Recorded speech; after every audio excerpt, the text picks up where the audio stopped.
کبھی مخلص تو کبھی منافق ہیں، یہ مطلب پرست لوگ ماحول کے مطابق ہیں۔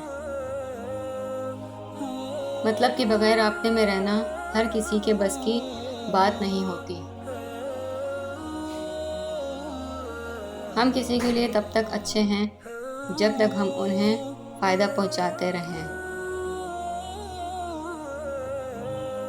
جب انسان اپنی غلطیوں کا وکیل اور دوسروں کی غلطیوں کا جج بن جائے تو پھر فیصلے نہیں ہوتے، فاصلے ہوتے ہیں۔ جو انسان ہر وقت سب کی خوشی چاہتا ہے، سب کے بارے میں اچھا سوچتا ہے، سب کا خیال رکھتا ہے، وہی انسان زندگی میں ہمیشہ سب سے اکیلا رہ جاتا ہے۔ کاش کہ لوگ سمجھ سکیں کہ رشتے بنانا اصل بات نہیں، بلکہ اصل بات ان رشتوں کو نبھانا ہوتا ہے۔ دوبارہ گرم کی گئی چائے اور بار بار کیے گئے سمجھوتے، دونوں میں پہلی جیسی مٹھاس اور ذائقہ کبھی نہیں رہتا۔ وقت کا جواب ہمارے جواب سے ہمیشہ بہتر ہوتا ہے، اور وقت صرف اس وقت جواب دیتا ہے جب ہم کسی کی زیادتی کا جواب دینے کی بجائے صبر سے کام لیتے ہیں۔ خود کو سب سے بہتر سمجھ لینا یہ ایک ایسی بیماری ہے جو انسان کو کسی قابل نہیں چھوڑتی۔ اے عزت دینے والے رب، ہمیں ان لوگوں کی شر سے بچا جو ہماری اچھائیاں تو چھپا لیں لیکن ہماری برائیاں پھیلا دیں۔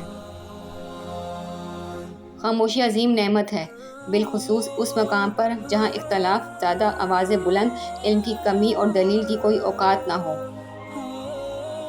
ہر انسان اپنی زبان کے پیچھے چھپا ہوا ہے، اگر اسے سمجھنا ہے تو اسے بولنے دو۔ ہمیشہ وہی بلندیوں پر ہوتے ہیں جو خود سے پہلے دوسروں کا سوچتے ہیں۔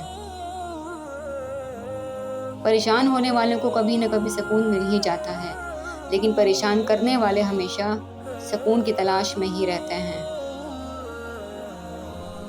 بددعا صرف الفاظ نہیں ہوتے، جس کو دکھ دو اس کی آہ بھی بددعا بن جاتی ہے، اور رب بہت انصاف کرنے والا ہے۔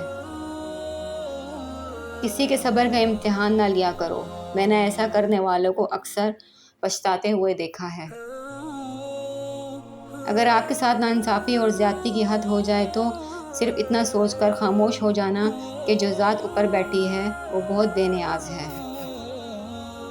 اگر آپ کا ضمیر اور نیت صاف ہیں تو اس بات سے کوئی فرق نہیں پڑتا کہ کوئی آپ کو اچھا کہے یا برا، آپ اپنی نیت پر جانچے جائیں گے، دوسروں کی سوچ پر نہیں۔ لوگ صرف خود کے سگے ہوتے ہیں، آپ ساری عمر کسی کے خیر خواہ ہو جائیں، بس ذرا سی غلطی، غلط فہمی یا بدگمانی کی دیر ہے، آپ کی بھلائی آپ کے خلوص سمیت منہ پر مار دی